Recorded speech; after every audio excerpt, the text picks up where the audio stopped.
audiência de conciliação. Sobre todos esses assuntos, nós vamos conversar agora com o senador Ciro Nogueira, ele que é presidente do Progressistas, está aqui já ao vivo conosco, Léo Arcoverde participa, Marina Franceschini também de Brasília. Senador, bom dia para o senhor. Quero muito ouvi-lo a respeito dessa conciliação.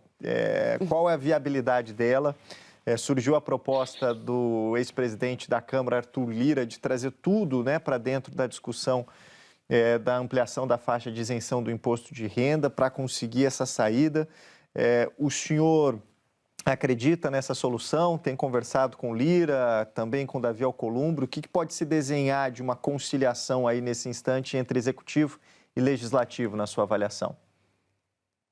Olha, nós estamos aguardando uma manifestação do próprio governo. Acho que eles começaram a ter essas conversas ontem, em que venha com alguma coisa de corte de gastos no país, né?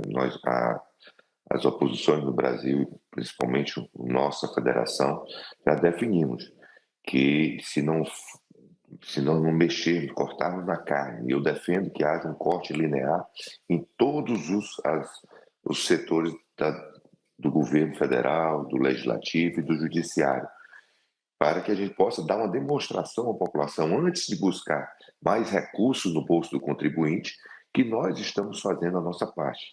Então, pura e simplesmente, aumento de impostos no nosso país, nós não iremos aceitar de forma nenhuma. Senador, muito bom dia. Quando o senhor fala em corte na carne, no Executivo, mas também no Legislativo, o senhor também se refere às emendas parlamentares? Com certeza, emendas, e também no Judiciário, que eu acho que tem muita coisa para ser cortada.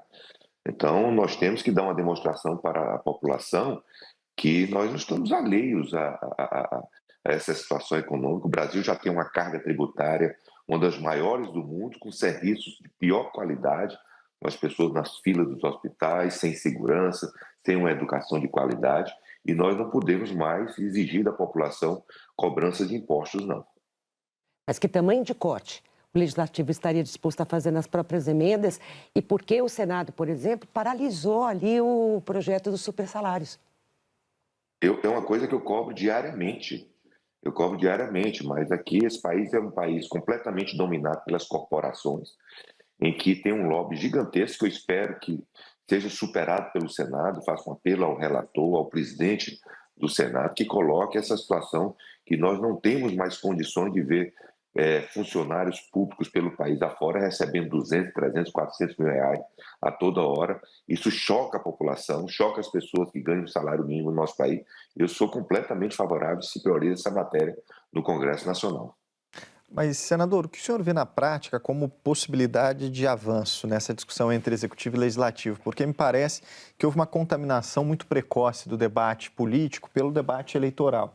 Então fica mais ou menos um jogo ali de empurra, né? O Legislativo dizendo que o governo tem que cortar gastos, o governo dizendo que o Legislativo tem pautas como super salários, aposentadoria de militares, outras pautas dentro do Congresso Nacional, ou vai no sentido contrário a aumentar o número de cadeiras também dentro da Câmara dos Deputados.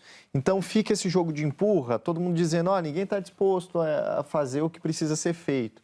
Então, a distância entre a retórica e a prática está muito grande nesse instante. O senhor realmente acredita na viabilidade política da aprovação de alguma pauta que vá no sentido do corte de gastos a essa altura, com essa contaminação do debate pelo período eleitoral? Olha, quem está precisando de mais recursos é o governo, por conta da sua irresponsabilidade fiscal, por conta do excesso de gastos. Não é o Congresso que está com vontade de aumentar impostos no nosso país. Então, eles que têm que demonstrar. Quem foi eleito para fazer isso foi o presidente Lula. Eu tenho certeza que se nós estivéssemos no governo ainda com o presidente Bolsonaro, nós apresentaríamos as medidas, mesmo que sejam impopulares, para sanar as contas públicas do nosso país. Agora, o governo quer se omitir da sua responsabilidade, quer apenas aumentar e dizer para o Congresso fazer os cortes. Isso não é correto. Quem foi eleito para gerir, infelizmente, foi o presidente Lula. E nós temos que exigir que ele assuma a responsabilidade do país. Agora, assuma a responsabilidade falando a verdade, não vindo para a população mentir, dizendo que IOF não afeta a população de baixa renda, que é uma grande mentira e uma fake news que foi espalhada, uma narrativa, que é essa história de jogar rico contra pobre. O IOF, Quem paga IOF, na grande maioria das pessoas, são as pessoas que fazem fazem os financiamentos, financia um ventilador, uma geladeira, ou as pequenos comerciantes que têm que antecipar o seu sacado. Então, a população de baixa renda é muito prejudicada com IOF, e eles vieram com essa fake news e ficaram com esse debate muito pequeno, e que eu espero que agora eles venham, assumam a sua responsabilidade. Nós estamos abertos a sentar com o governo para ver a situação do país, ao contrário do que eles fizeram no nosso governo, que nunca sentaram conosco para discutir qualquer situação. Nós iremos sentar com eles, porque nós não fazemos oposição ao Brasil, fazemos oposição a esse governo que tem frustrado a população do Brasil. Oi, senador. Bom dia. Marina, aqui de Brasília. O Nilson falava dessa contaminação, como esse ano já está afetado pelas eleições de 2026. Então, eu queria saber quando se dará o desembarque, né, da Federação Progressistas União Brasil, do governo esse ano, ano que vem, e o que o senhor vê em termos de cenários para 2026, possíveis candidatos que serão apoiados pela federação? Perfeito. Olha, por mim, nós não tínhamos nem embarcado nesse governo. Eu espero que assim que nós concluirmos o processo da federação, nós iremos chamar uma reunião da federação e eu irei propor, eu acho que é um consenso também com o presidente Rueda, que nenhum membro do nosso partido possa participar desse governo. Senador, mas isso já está sendo dito há bastante tempo e ainda não aconteceu. Continua lá. Eu até aproveito para falar nessa situação ambígua de ser oposição e governo ao mesmo tempo, que é o caso do União Brasil e do Progressistas. Eu também pergunto até que ponto as campanhas deflagradas pelo governo nas redes sociais, a que o senhor se referiu, essa disputa entre ricos versus pobres, atrapalha o fluxo das negociações e das votações. Ou é indiferente? Quer dizer, se a gente está com tudo embolado, questões fiscais, questões tributárias e campanha do ano que vem, até que ponto a campanha que está acontecendo, promovida pelo governo, influencia no humor da oposição? Olha, prejudica, porque é uma campanha desleal do governo. E olha, eu estou alertando aqui para o gestor do governo. Essas agências que recebem recursos não aguentam a quebra de sigilo em uma CPI. Não aguentam a quebra de sigilo que vai pegar dinheiro para esses influenciadores que estão fazendo essa campanha. Estou avisando isso com muita antecedência. Isso é mais um escândalo que está sendo previsto para acontecer com esse governo. Coisa que aconteceu no tempo do Marcos Valério. Espero que isso cesse. Eu acho que nós não queremos mais crise no nosso país. Eu espero que isso acabe e não se utilize desse tipo de situação que é comandada pelo ministro das Comunicações. Eu espero que isso não aconteça, porque isso é muito ruim para a democracia. É muito ruim para esse debate que nós estamos propondo que aconteça no nosso país, que nós coloquemos as contas públicas de forma transparente, vejamos a real necessidade do governo, para que a gente possa encerrar um ano e meio que nós temos desse desgoverno de uma forma ainda que a população não seja mais prejudicada. Senador Ciro Nogueira, Léo Arcoverde aqui, prazer conversar com o senhor. Senador, eu queria te ouvir sobre, o senhor é presidente do PP, mas sobre uma questão do PT, Partido dos Trabalhadores. Acabou de trocar de comando, o Edil Silva vai presidir pelos próximos 4 anos. No meio dessa questão da eleição dentro do PT, o ex-ministro José Disseu, foi seu colega de Câmara dos Deputados lá atrás, ele sempre faz a análise do partido, ele escreveu um texto justamente sobre a questão do IOF e cita o senhor. Quando ele fala que a derrubada do IOF antecipou o debate eleitoral, aquilo que o Nilson falou de 2026, e que ele diz que é grave nessa análise que ele faz, ele diz o seguinte, eu abro aspas porque cita diretamente o senhor, e ele diz que o mais grave são as ameaças do presidente do PP, Ciro Nogueira, quando tem a questão ali de o governo ter ajuizado essa questão do IOF no Supremo Tribunal Federal. Como é a visão de alguém que é muito influente dentro do partido do presidente Lula? Queria te ouvir a sua opinião sobre essa questão de que o senhor está ameaçando o governo do presidente Lula. Ameaçando não, faço oposição, não tem ameaça. Faço oposição porque é um governo que eu não acredito, um governo que tem frustrado a população e um governo que só pensa em aumentar os gastos públicos, pensando que o Estado é o vetor da economia, quem deve movimentar a economia. O Estado tem que fomentar a economia. Essa é uma visão que não deu certo em nenhum lugar do mundo, né? O Zé Dirceu, que é uma pessoa que eu considero, é uma pessoa que tem uma visão completamente ultrapassada de país, uma pessoa que tem mais suas relações com Cuba, com China, com Nicarágua, com Venezuela, e vejo que se deu certo isso, né, nesses países aí. Então, é uma visão completamente ultrapassada e que eu sou radicalmente contra e irei lutar até o último dia do meu mandato para que esse tipo de visão não prospere no nosso país. Senador, o senhor foi um ator muito importante na derrubada do decreto do IOF, né, pelo Congresso. O senhor atuou bastante e teve essa vitória. A derrubada foi bem sucedida. No entanto, agora estamos diante de uma possibilidade de conciliação entre governo e Congresso, mediado pelo Supremo.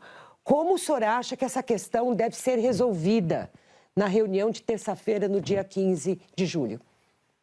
Que o governo assuma essa responsabilidade. O presidente Lula deixe de ser apenas chefe de Estado e passa a ser chefe de governo. O governo tem que cortar na carne. Não é possível que em um orçamento de mais de R$1 trilhão não tenha nada para ser enxugado. E eu estou colocando aqui o próprio Congresso como participar desse enxugamento.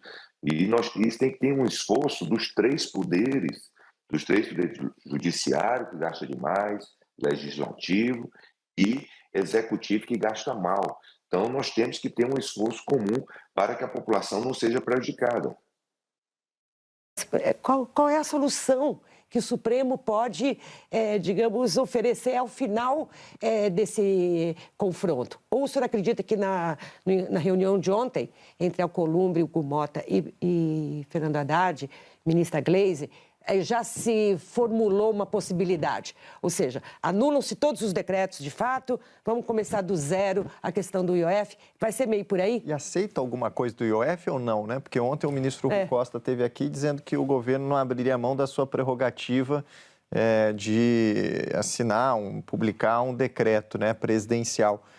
Aceita o Congresso a manutenção de alguma coisa do IOF ou não, está fora de cogitação, na prática mesmo, né? Acho que essa é a nossa dúvida, assim, do que pode ser viável do ponto de vista de medidas. O IOF, se não for isento as pessoas de baixa renda, os financiamentos da geladeira, do supermercado, a antecipação de receita para as pequenas empresas, nós não aceitamos em hipótese nenhuma. Se quiser cobrar IOF de quem viaja para o exterior, não tem problema. Isso aí a gente pode colocar nessa discussão. Mas as pessoas de baixa renda não podem ser mais sacrificadas no nosso país. As pessoas estão sem condição de comer no Brasil, de se alimentar, de viverem no Brasil. E nós não temos mais condições de jogar uma carga tributária maior contra as pessoas de baixa renda no Brasil. Digamos, da oposição, seria no sentido de tirar as operações de crédito que afetam as pessoas. A gente comentava aqui mais no começo do jornal, cartão de crédito, operações de empréstimos usuais ali para as pessoas.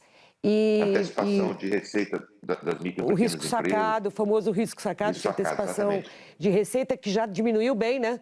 Entre o primeiro decreto e o segundo, o governo já deixou ele bem menorzinho. Seria mais a questão do câmbio, né? Seria, então, alguma possibilidade seria a manutenção de operação relacionada a câmbio nessa questão do IOF. É a única coisa que o Congresso... Pelo que eu entendi, também remessa ao exterior e alguma coisa com títulos, né? Com títulos da... LCA, LCI, tudo aquilo que já estava proposto, os senhores concordam? Via MP. Com certeza, a gente pode discutir isso, porque aí o governo vai falar realmente que está protegendo a população pobre e que o Congresso Nacional concorda. Isso que nós temos que fazer. Eu acho que nós temos que ter uma discussão maior, nós temos que ter essa questão dessa quantidade de incentivos no país, que é um exagero, 800 bilhões de reais de incentivo no Brasil, e também o governo cortar na carne, talvez diminuir essa quantidade de ministérios absurda que eles têm, que não servem para nada no nosso país. Então, acho que o governo tem que cortar, proteger as nossas estatais, dar uma demonstração, porque hoje o contribuinte está pagando uma conta altíssima sobre as estatais que no nosso governo davam lucro e hoje estão dando um prejuízo absurdo, fruto desse aparelhamento pelos sindicatos das estatais no nosso país. Então, são essas coisas que nós temos que mostrar, porque desde o início desse governo, não teve uma atitude de corte de gastos e de melhoria da gestão de eficiência para diminuir os custos do nosso país. Agora, senador, qual seria o caminho? Seria a proposta que está sob a relatoria realmente do ex-presidente da Câmara, Arthur Lira? Na sua avaliação, Arthur Lira que vai ser o responsável por tentar conciliar esses interesses de Congresso e Executivo nessa negociação? Olha, eu tenho muito preocupação com essa história de misturar o imposto de renda com essa situação. Imposto de renda nós temos que buscar a compensação para dar isso para a população, dos R$5.000. Se você for misturar isso aí com essa perca de arrecadação do governo, para aumentar a arrecadação do governo, eu tenho muita preocupação, ainda vou conversar com o Arthur sobre isso. Eu tenho minhas ressalvas e espero que isso não aconteça, mas vamos discutir isso com ele. A gente recebeu agora, né, um comunicado até do Ministério da Fazenda fazendo uma pequena correção no rumo da nossa conversa, alegando que tudo que se refere aos empréstimos ligados à pessoa física, não houve aumento do IOF, foi mantido o IOF que já existia. Portanto, as alterações foram feitas em cima de outras operações. É o caso do cartão de crédito usado no exterior, a compra de moeda, ou mesmo o risco sacado. Aí sim, essa antecipação de receita que foi equiparada à operação de crédito. Mas desde o começo que o governo vem se batendo de que na questão da pessoa física não houve aumento, foi mantido o IOF que já existia. Olha, não é essa a informação que eu tenho, mas vamos checar aqui hoje. Foi feito aumento para o cartão de crédito, que quem parcela cartão de crédito é a população de baixa renda.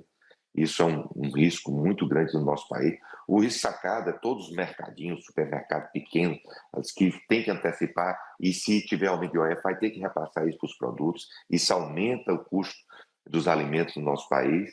E vou checar essa situação aí, da questão de se aumentou para a pessoa física ou não. Trazendo a opinião do Ministério da Fazenda, que afinal de contas foi quem assinou o decreto.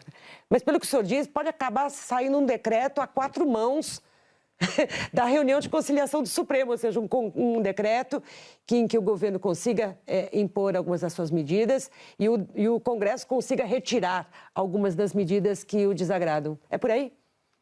Acho que sim, eu acho que não é função do Supremo dar uma medida, vai ter que ser dessa forma. Quem tem que dar essa decisão é o Congresso e o Legislativo, que chegue para o Supremo, que haja essa conciliação, mas que seja focado em cortes de despesas no nosso país e talvez um pouco de aumento de arrecadação. Eu tenho certeza que se isso acontecer, nós iremos fazer com que o governo termine de uma forma que não possa prejudicar mais ainda a população, como tem acontecido.